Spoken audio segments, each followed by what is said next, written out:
Heather Gray, the Lyme boss here. I'm a functional diagnostic nutrition practitioner and bioenergetic practitioner. And maybe you feel like crap. And that's why you need to listen to these high-level experts that I have on my show every week, whether it's Lyme disease, mold toxicity, autoimmune, mental health issues, weight, cancer, you fill in the blank. I guarantee you will find something inspiring, entertaining, something that'll give you hope, practical advice that you can take home at the end of every episode. I highly thank you for joining us, and you're going to just love this next guest. Yay! Let's welcome Gabe Golden to the show. Thanks for joining me today. Oh, thank you. Appreciate you having me. I think this is what, like our third or fourth time. I started the call. I'm like, Gabe, are you sick of me yet? No, not at all. Not at all. These are just such hard topics to talk about, but they need to be talked about. And that's why, meeting someone like yourself who's, gone through hell and back a few times, and then have been able to document your story, right? And put it out there to inspire, to bring awareness, to educate, like so many things. So tell us a little bit about yourself, Gabe. Like what is your story? How did you get started in the chronic disease autoimmune world? And yeah, who's Gabe Golden? Hmm. How I got started, boy, I didn't sign up for it. At least I didn't think I did, right? And I was then, like, are you sure? but maybe at the soul level, I might have now that I have a perspective on it. But yeah, I think I was 14. I was a active kid. I mean, I lived really. My whole identity was physical activity, swimming, soccer, martial arts, things like that. Sports. For sure. Yeah. And Nice. you get a lot of validation from those rewards and then I started getting a little bit of pain in my feet and my knees over a few weeks. It didn't really take very long to get so severe that I could barely get out of bed. And then it was my hands, almost every single joint in my body just swelled up. And of course my parents were really concerned and took me to Stanford and was diagnosed back in 1985 or 86 with When he says swelled up, he's downplaying it. Like his knee was about 5 times the size of a regular knee, and his knuckles were like 5 times the size of a regular knuckle. Like this looked horrifically painful. Like describe, what was that like? yeah, and it's an interesting name, that autoimmune disease, rheumatoid arthritis, because it implies arthritis. Most people associate arthritis with joint pain, but the kind that older people get. And yes, there's some swelling and stuff, but this is like an autoimmune reaction in the joints. So it's like fire and swelling and fluid in almost all your joints. So they feel hot and swollen and tender, and you can hardly move them. And so there's really not joint damage yet at that point. It's just a fire that starts burning in the joints. And then eventually, over many years of that, it does cause a lot of joint damage. And then you end up with both an autoimmune version of arthritis as well as traditional arthritis. Hmm. Absolutely insane. And so you were 13 when these symptoms started. Yeah, just turned 14, and Just turned 14. yeah, and so that there was a major identity crisis and life change, and a lot of mainstream doctors and medications and really powerful immunosuppressant drugs like methotrexate, which is a chemotherapy drug. But over time they did suppress and pummel my immune system enough to give me some relief, and I went on kind of heavily medicated, but about a year and a half, 2 years later, I was functioning, able to play sports to a degree, but always very limited compared to what I could do before.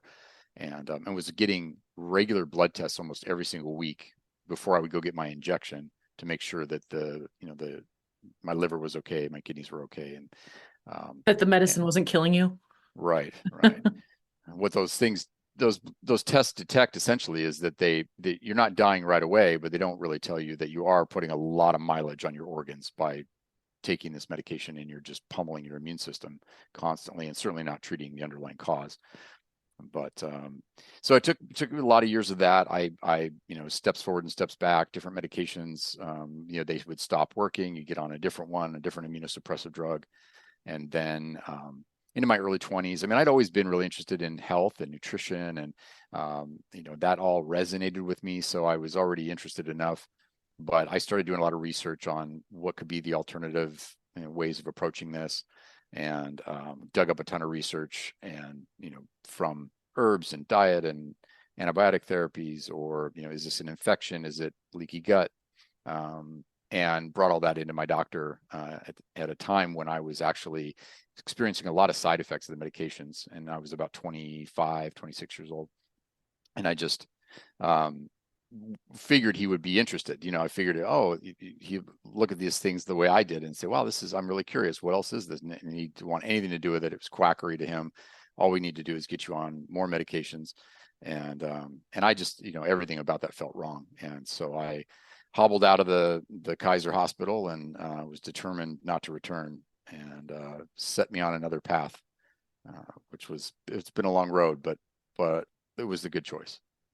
Oh, absolutely. And so, lighting the path, your documentary, tell me a little bit, like, where did that come about? I mean, did you have a background in film? What made you pick up a camera and go, I should start documenting this? Yeah, I had been to film school, and was interested in a variety of aspects of film, from production to acting to screenwriting. Had gotten to LA and was making short films with friends, was working in production as a production assistant. But that got pretty difficult as my symptoms got worse and side effects of the medications got worse. So all that kind of came to a screeching halt. And as I dove into alternative medicine and different doctors and kind of going on this path, I started thinking, well, let's just film this just to document it and see what it is. And maybe, and I was kind of determined. So I figured there was some way in which I was going to have a recipe for success that I could share with others. And let's just show the trial and error of that. So early on, as you see in the film, I'm a lot younger, and we did shoot some early footage of me where I had some initial success with things like ozone therapy, ultraviolet light therapy, antibiotics, herbs, dietary changes. So I found a really nice doctor. This is back in 2002, who was pretty progressive at the time as an alternative medicine doctor. And we had some initial successes, and then I kind of had symptoms come back and return. And I sort of spent a lot of years in this 2 steps forward, 2 steps back thing, where a lot of my joint pain was gone, except for my knees were really bad. And so that kind of put a pause on filming for a while. And then when I started it again, I started documenting other people who had been diagnosed with autoimmune, which led to kind of me being re-inspired to not only be determined that there was an answer or to keep searching, but it also opened the door to Lyme disease and documenting Lyme as a major issue, as much as autoimmune is, because I found people who were misdiagnosed. They had an autoimmune diagnosis and then they found out they had Lyme. Yeah, I had no idea that you had a Lyme component in your documentary. And so, I was just like, watching. And then all of a sudden, smack, got hit with this Lyme. And Lyme documentaries are still kind of hard for me to watch because it really takes me back into the darkness, right? With that person. I mean, if you have a pulse, like, how could you not feel for these people? And then having your own story tied into it, which I've done a lot of healing around, but it still hurts.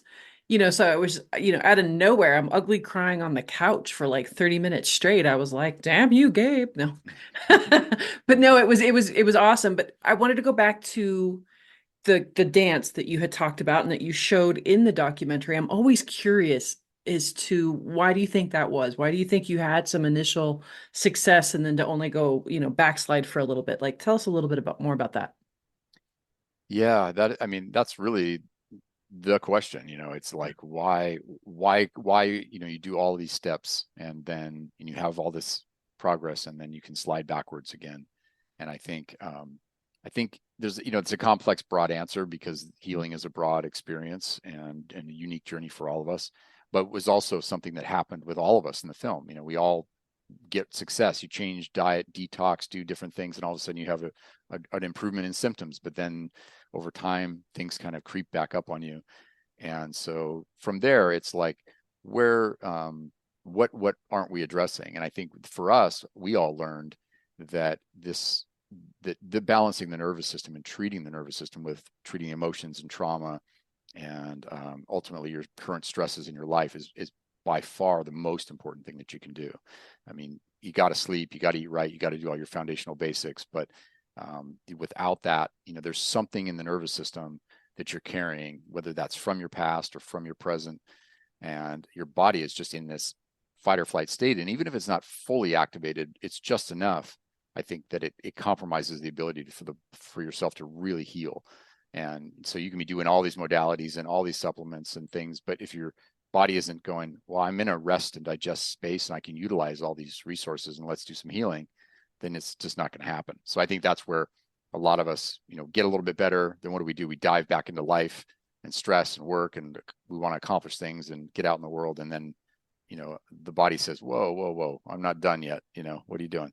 So I I was think that's the hoping broad that's what answer. you were going to say. I was hoping that's what you're going to say, because we hadn't actually talked about this before, but I'm always curious of people's journey, because that was my journey as well. Like I would, I'm a functional practitioner. So I would clean up the diet, the lifestyle, the supplements, and then I would relapse, and then I would do it again, and then I'd relapse. And I'm like, finally in 2020, it was like, all right, what am I missing? And it was that nervous system resetting piece. It was somatic experiencing work, breath work, Dr. Gupta, DRNS, Annie Hopper, there's so many amazing things out there right now. But that's what I was hoping you were going to get at, because I'm always so curious, because I saw in this film, that, but I'm not sure that you touched upon that as much, talking about that piece. So I was always curious. I also found, and maybe you have seen this as well, that athletes, people who are into music, instruments, singing, some sort of hobby that takes a lot of dedication, I find those folks have a typically better chance sometimes of getting better, because they've had some sort of mental fortitude that they've had to learn how to, flex, unlike some of the, non-athletic, non-musical people. Like, have you seen a kind of a correlation like that with yourself? Because you talked about yourself being an athlete. Yeah, I think that's an interesting question. I think having determination and and achieved other things and made hit certain marks, I think that gives you a certain resilience or a certain ability to believe in progress overall.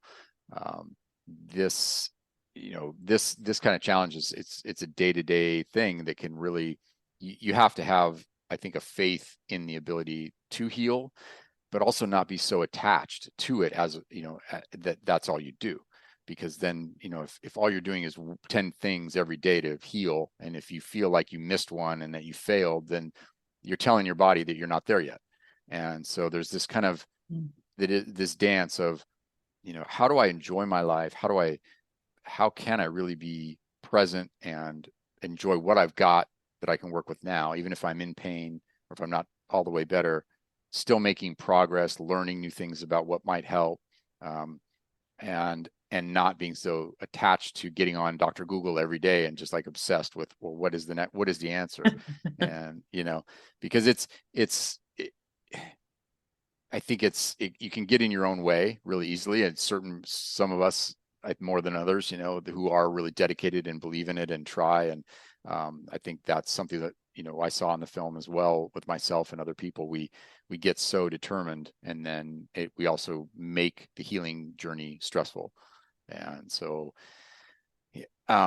that's where the managing your emotions and meditation and time in nature and relaxing, doing things that are good for you, but also just things you enjoy. Like, even you mentioned music. I know it was a different context, but like, is there a point that you get in this journey that even if you're still in pain and you still believe there's answers out there, but you have an hour, do you get on Google or listen to another podcast about health, or do you pick up a guitar and just relax and play guitar or do something you love to do? And I think there really has to be those times when you just let go and continue to live your life and tell your nervous system everything's okay. We can still do stuff that we enjoy. We can still laugh. We can still take a hot bath. We can still be with friends or animals, or if we can go for a walk or sit in the sunshine or deep breathe, or those are things that tell your system everything is okay. And that is really underrated in its ability to nurture healing. 110%. And it's funny how much I'm finding out that also plays into building a business, right? Because as an entrepreneur, type A personality, I've found myself grind to where it wasn't fun anymore. And then symptoms started coming back. And, my coach was like, Heather, if money was no object, what would you be doing right now?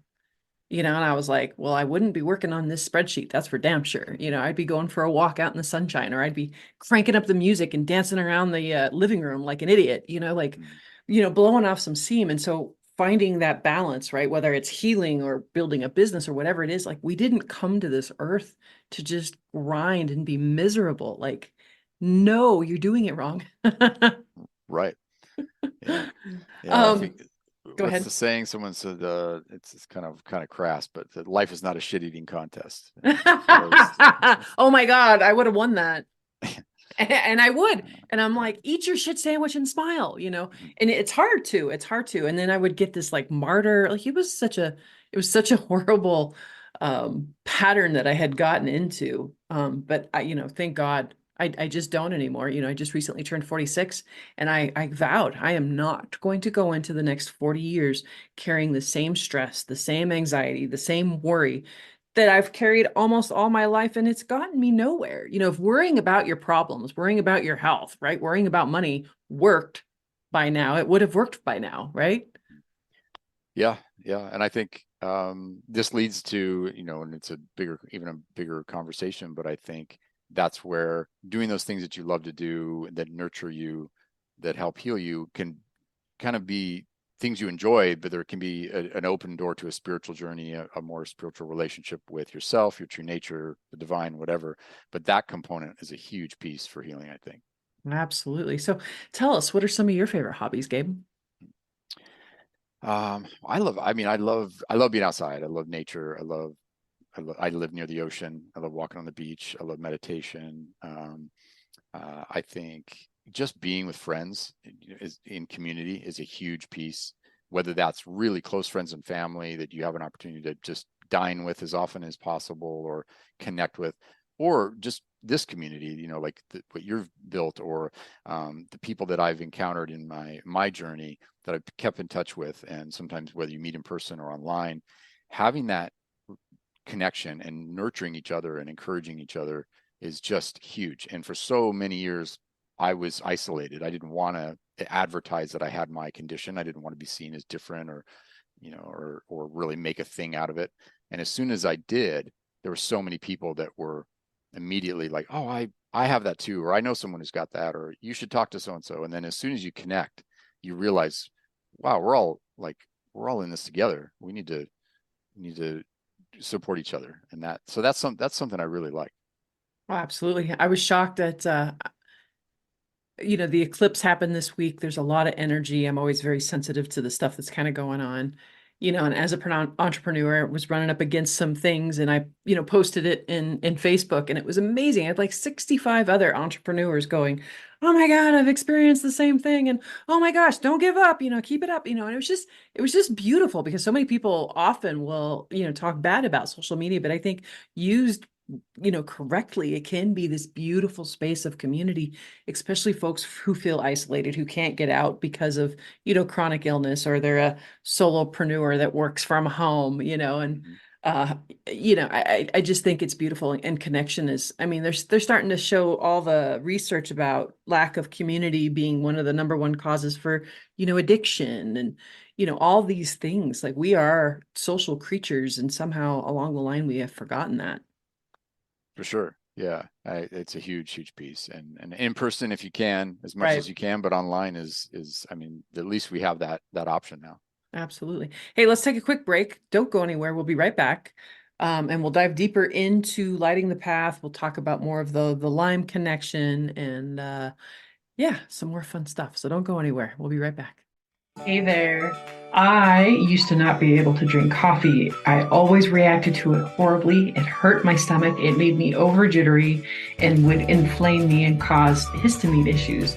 But not anymore. Not that since I started drinking Danger Coffee by Dave Asprey. It's his next level of coffees. He came out with Bulletproof, and now this is the next level up. So it is mold-free, toxin-free, and he infuses it with minerals and electrolytes. So unlike other coffees, they can actually pull minerals and electrolytes from your system because it's too acidic. It actually helps replenish those. And so I don't react to it at all. I get to have my bulletproof coffee with my MCC oil and my grass-fed butter, and I don't get the jitters, I don't get the crashes, and I love how focused and energized it makes me feel. Again, non-toxic, mold-free, infused with minerals and electrolytes. I absolutely love Danger Coffee. Make sure to check out my website, thelymeBoss.com. Go to the resource section and get yours. There's a new word for wellness, Nikki. Nikki, the bioenergetic wearable designed to help you feel better and perform better. Other wearables just track how you're doing. Nikki is about helping you do better. Nikki takes bioenergetic frequency science to a new level and onto your wrist. Nikki technology carries frequencies into the body to organize and optimize the cellular network, the trillions of cells that communicate by light and frequencies to keep us alive and feeling our best.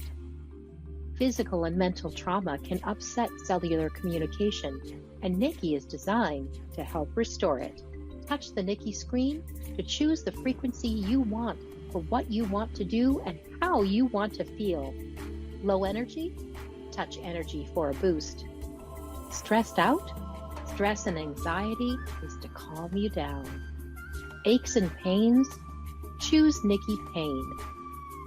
Nikki has frequency sets intended to fight allergies, strengthen immunity, and keep viruses and bacteria at bay. If you're going on a trip and want to arrive fresh and ready to enjoy your vacation, touch travel. And if you want to wake up ready to go, Nikki Nighttime is for overcoming daytime trauma while you sleep. Every Nikki comes loaded with a full inventory of frequency set, including pain, energy, travel, immune, stress and anxiety, viruses and bacteria, allergies, insomnia, daytime bundles, nighttime bundles. Nikki puts a personal wellness center in your hands and on your wrist. Make sure to go to my website, thelymeBoss.com, and you'll find Nikki on the resource section. Make sure to use the Lyme Boss for a 10% off discount. Stay tuned. Awesome. Welcome back. Hey, so how long did it take, altogether to get this documentary out into the world? And then how also did you end up with that Lyme piece in it? I started filming myself about, like I said, about 2002, and did a year and a half, 2 years of filming there, and then took a long break for 5 or 6 years. Started again, I think 2010, and we filmed on and off, 2014, 2016 at different points, and then. But when I started filming, probably about 2012, I started documenting other people, and one of the women that I documented in the film who had been diagnosed with rheumatoid arthritis was in my support group for autoimmune. And then shortly after, she realized she was diagnosed with Lyme disease as well. And so she was one of the few people in the group that just really wanted to listen and, okay, what have you learned? Okay, I'm going to take that and I'm going to run with it. And she really went very dedicated into her own research, and that was inspiring to me. And when that would, sort of led me into the Lyme world and what was going on there. And then ultimately she found a great doctor, biological medicine clinic in Scottsdale, Arizona, called the Biomed Center. And we went there on her first visit, and I went to film. And the incredible diagnostics they have really gave us hope that we were at a whole nother level of naturopathic medicine or integrative medicine, because we both had been to lots of places and tried lots of things. And now we were at a place that had incredible holistic therapies, but combined with incredible technology. And European biological medicine has always been way ahead of, I think, a lot of American mainstream medicine. So that was the beginning of really both, I would say, that both of our journeys, and then ultimately another person in the film ends up there as well. And so getting those advanced diagnostics gave us each individual, breakdown of where were we weak? Was it our lymphatic system, endocrine system, digestive system, all the different systems that need to be tested that we ignore in mainstream medicine, and getting a full analysis of that and where to prioritize, where do we start. Having a doctor, Dr. Jeff Drobot, is an amazing physician who just you just really can prioritize what your body can handle. We're not going to do 1,000 things at once. We're just going to we're going to look at what's step one. We'll know that because we've got good diagnostics, and we'll go from there. And then we'll optimize your immune system ultimately and all your systems so that whatever you're dealing with, your body will handle it better. Of course, if you have Lyme as opposed to maybe something else, that will be a very customized protocol that could include maybe more ozone therapy or things that treat infection more than something that might be designed to do something else for cancer or something.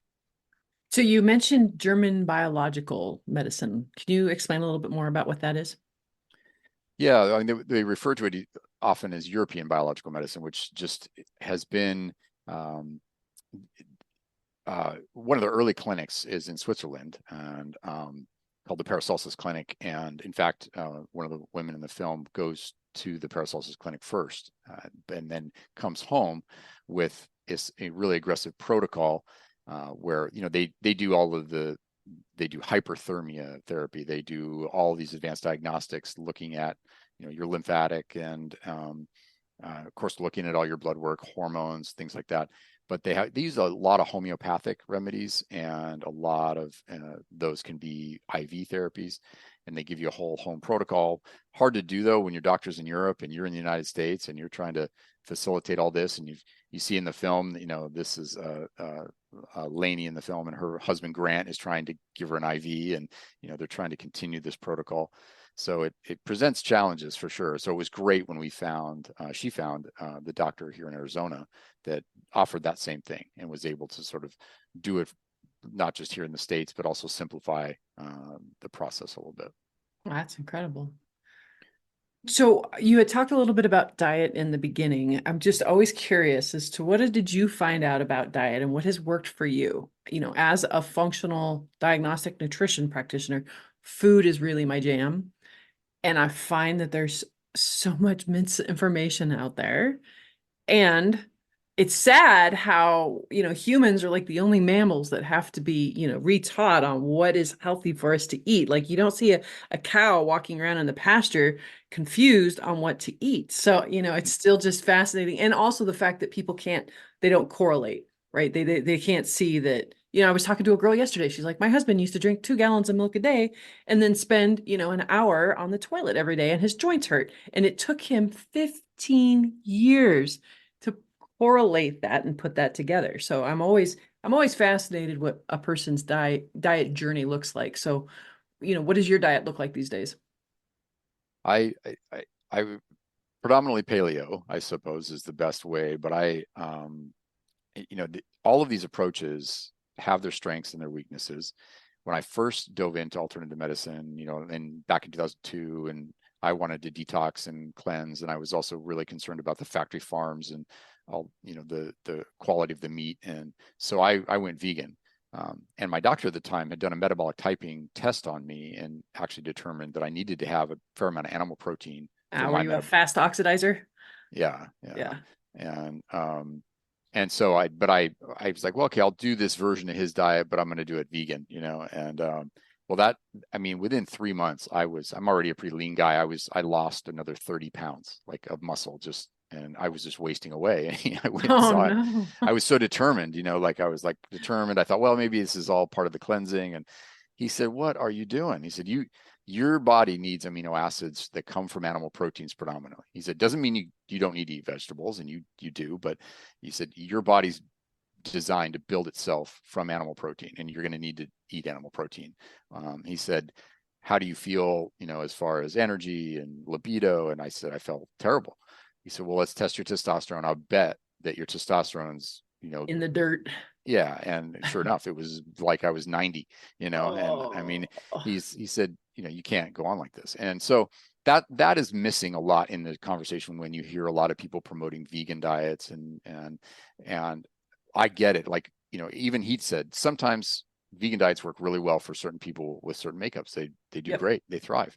And some people need a little animal protein, and I happen to be one that needs it every day. And I really felt better by doing that. So of course my hormones returned and everything. But I mean, my diets, I do stay pretty consistent in terms of clean, gluten-free. I don't like soy. I stay away from soy. Always reacted to soy the same way I would gluten, which is just more joint pain. Even though I could tolerate it digestively. No refined sugars, but I'm also not afraid of carbohydrates. I think fruit and certain carbs are really good, especially if you're fairly active. And especially when your metabolism is balanced, where you can kind of shift, like if you can intermittent fast without suffering symptoms, then that your body's pretty well adapted. But if you feel really miserable when you fast, your body's not there yet, and you probably want to tailor down over time your carbohydrate intake, eat more fat, kind of lean keto to the point where maybe you do keto for a week or two just to kind of get fat adapted and retrain your body a little bit. But I mean, it's all balance, and it's also really what are you going to do on a consistent basis that's going to determine what is the optimal diet for you, because food is comfort and it's very personal, and we all want to enjoy our food. But I think when you make that transition, as you make the transition, then you crave good food and you learn to cook good food. And it's nice to actually enjoy food that is good for you. Absolutely. That's why I have a cooking video series on my website. It's sad. So you brought up confinement animals. Thank you. Because, it's part of the reason where I live is not very woke, unfortunately. So all the restaurants are confinement animals, right? So I won't eat meat from a restaurant from confinement animals. It's sadness, it's torture, it's abuse, it's dirty, what they feed them, it's illness, it's inflammatory, it's so many things. So I have a local farmer that I work with, and I get a quarter beef, I get a quarter bison, and I put them in my chest freezer. I have another farmer that I work with that I actually help process the chickens and the turkeys. I know how he feeds them, I'm with them on their last day, and I'm blessing them as they go. And then I have another farmer who, pasture raised pork. He's actually slaughtering them in their sleep, to keep that stress hormone down. Wow. It makes a freaking difference, So for those of you out there who are like, but the animals, I get that. I'm right there with you, but I am also a fast oxidizer. I'm an O negative, and I would absolutely crash and burn if I didn't have meat. Get the right kind of meat, get the right kind of eggs. Even some people who can handle dairy, raw dairy from grass-fed animals can be Right. really phenomenal for you. I don't have the genes to break down dairy, so sadly I am gluten-free, dairy-free. But I was at this biohacking conference this weekend, and I'm listening to these doctors up on stage talking about moderation and even with wheat and blah, blah, blah, blah, blah. And I just wanted to have my head explode, because it's like, obviously you're not working with the chronic autoimmune sick people like I do, because there really is no moderation with certain kinds of food, right? They just cause Right. so much inflammation, so much leaky gut. And I think it's just a really bad information that they're putting out there. So I was really happy that we're on the same page. I kind of knew we would be, but thank you for that. Because yeah, you really, it's like you said, little increments every day. It's what you do every day that add up to big wins. And it doesn't have to be hard, and it doesn't have to be tasteless. I love Dr. Tom O'Brien. He's like, have a root vegetable, a leafy green, and a protein, and that is a beautiful plate. Yeah. And, great for the gut. It helps feed the gut with all the good stuff. If your gut's a garden, you gotta feed it with all these different things. For So sure. that's awesome. That's awesome. And he's a wonderful resource. I'll plug him. I mean, he's in my film, and you've interviewed him. Oh, that's right. I forgot. He's Yeah. yeah, Oh, he's yeah. amazing. He is amazing. And I brought him up to that chiropractor who was spouting that crap. And he was like, not a fan. And so right there, I kind of knew. I was like, all right, I need to stop talking to this dude. Like, he don't know. I'm not going to get anywhere with him. But it's just heartbreaking to have someone like that on a stage, moderation. And it's like, no, there's no moderation when it comes to poison, right? And people with these autoimmune processes, this is poison. Sure. So, If you keep feeding those triggers in, I mean, and then you take a break and you feel better, and then you take one in again, it just lights that fire. And for some people, it can really light the fire again and send you on a 2-3 month flare up. And so it's not worth it to promote that. I personally got to a point where I could cheat a little here and there, and I could get away with it because I got better, and built a really good resiliency, I think. But I realized I was really rolling the dice. So I don't do that, very often at all. wheat and dairy are like the two that I just don't mess around with, because no. So when it came to the documentary, you finally get it out there. What was some of the responses that you got from people? I told you, it made me ugly cry and, kind of took me to a funky place. Like, what are some of the responses that you've gotten from people about watching your documentary?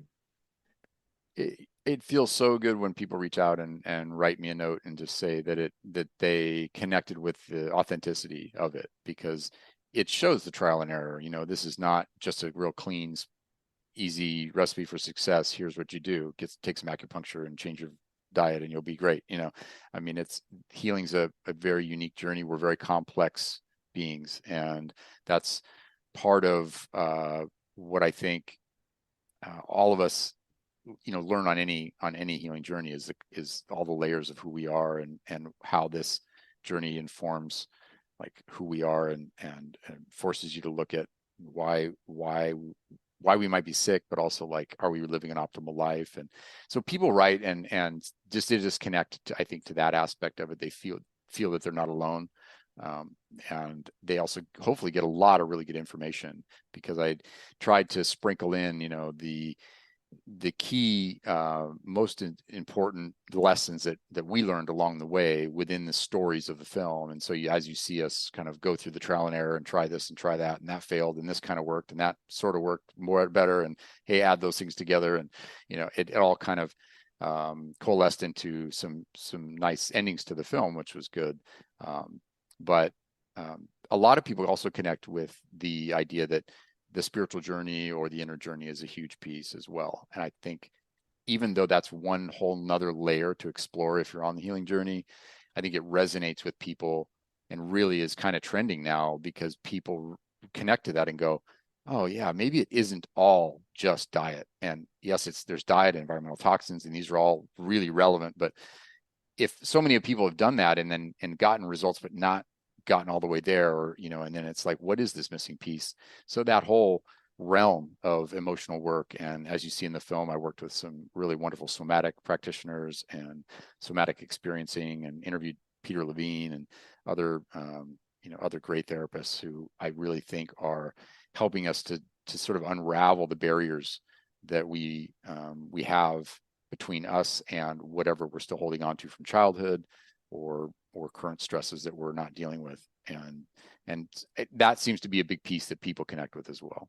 Oh, absolutely. I talk quite often about the gifts of Lyme, and then I get some hate mail, because people just aren't there yet, and I wasn't there yet in the beginning either, after being sick for 27 years and being gaslit my whole life. When I finally got that diagnosis, it was like, I got a golden ticket.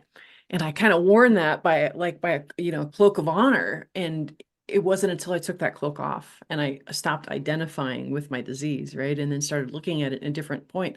And I just pointed this out with a client today. It's like, look at the gifts, right? Like, would you ever have learned to take care of yourself in this way, to slow down? You've got young kids. Like, could you imagine what you're preventing them forgetting as they get older because of this new information that you would not have gotten if you wouldn't have contracted this disease? And he's like, oh, never thought of it that way. Mm-hmm. Right. Yeah. And you ultimately, as you learn what's healthy for you, and you learn what's healthy for your kids and your family, you're kind of hopefully spreading that message gently, because not everyone receives it real well, but you inspire by the way you do things, and then ultimately where you're choosing to buy, and so products you're supporting, modalities you're supporting, ways of living in the world that's just more sustainable for all of us, as we stay away from and literally reject the meat from factory farms, and we go a different direction. And I think I even say this in the film when I'm ranting at some point, but it's like, if we don't buy it and we don't support it, they can't produce it.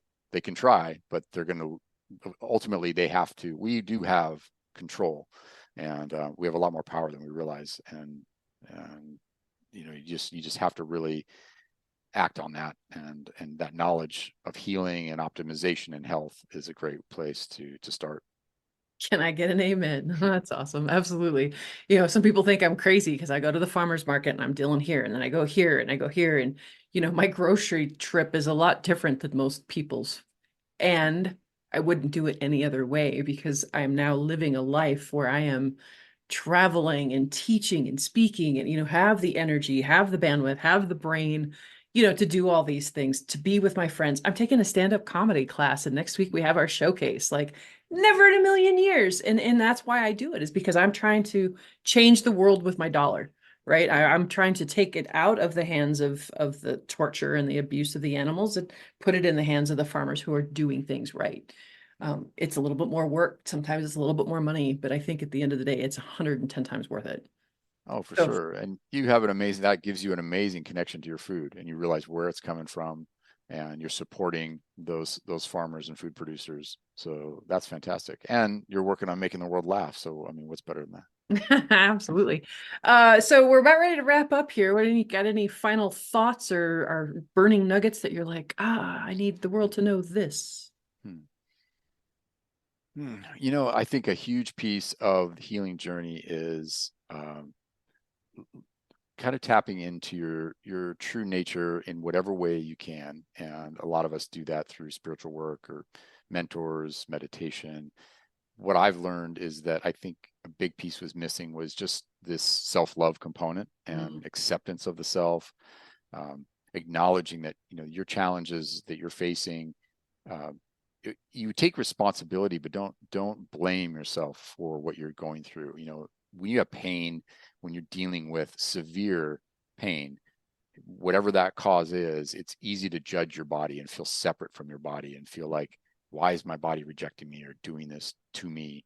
And remember that, you are your body. And if you can engineer or access that love from within, as you get to know this sort of deeper true nature, whatever your soul is saying to you, you find there's a message there you're able to send love to your body and listen to the pain rather than trying to conquer it. Understand it if you can, rather than just seeking a way out. And I know that's a tough thing to do, and when you're in pain, I've been there. But that message, if you can, send that message to yourself as much as you can, that nurture yourself. Yes, you got to take the steps to get well and eat right and learn what you need to learn. And that's why it's great to have resources like you or my film. You can watch it for free. You get access to all these other episodes that are individual deep dives, like with Dr. Tom O'Brien, and talking about the nutrition and the microbiome and how you optimize it and how you test it, and things like that are great. But just take one step at a time. Be patient with yourself, and remember that the journey of healing is it's not just like a destination. It's going to be a gradual unfolding, and so nurture yourself along the way, because if you're just kind of waiting and waiting and waiting to get well, I think that sends the wrong message. Oh, absolutely. Mic drop on Gabe. Thank you. That was a beautiful way to wrap that up. Absolutely amazing. So where can people find you, and where can people watch the documentary for free? Oh, thank you. You can go to lightingthepathfilm.com, lightingthepathfilm.com, and just put in your email. It only goes to me, and you'll automatically get free access to the film. And every day you'll get a new email. For 5 days, you'll get a new email with a couple of additional episodes if you want to check them out. Absolutely amazing. Gabe, thank you for doing everything that you do and being such a bright light in this world. I so appreciate you, and I'm just so blessed to have you in my life. I'm loving this relationship, the friendship, the camaraderie, like everything that you're doing. Like, thank you. Thank you, Gabe. Oh, thank you, Heather. Much Absolutely. appreciated. Everybody else, make sure to have a healthy day and stay tuned. Make sure to share the love, like, subscribe, and share. This information is potentially life-saving. Don't keep it to yourself. Make sure to help spread this message. And if you want to experience less pain, have a brain that works, and have more energy, it starts in the kitchen. Download my free 8-video cooking series, Real Cooking for Real Life. No more excuses. Take charge of your health. Start with the free video series at www.thelymeboss.com. That's LYME. Thank you. Have a blessed day.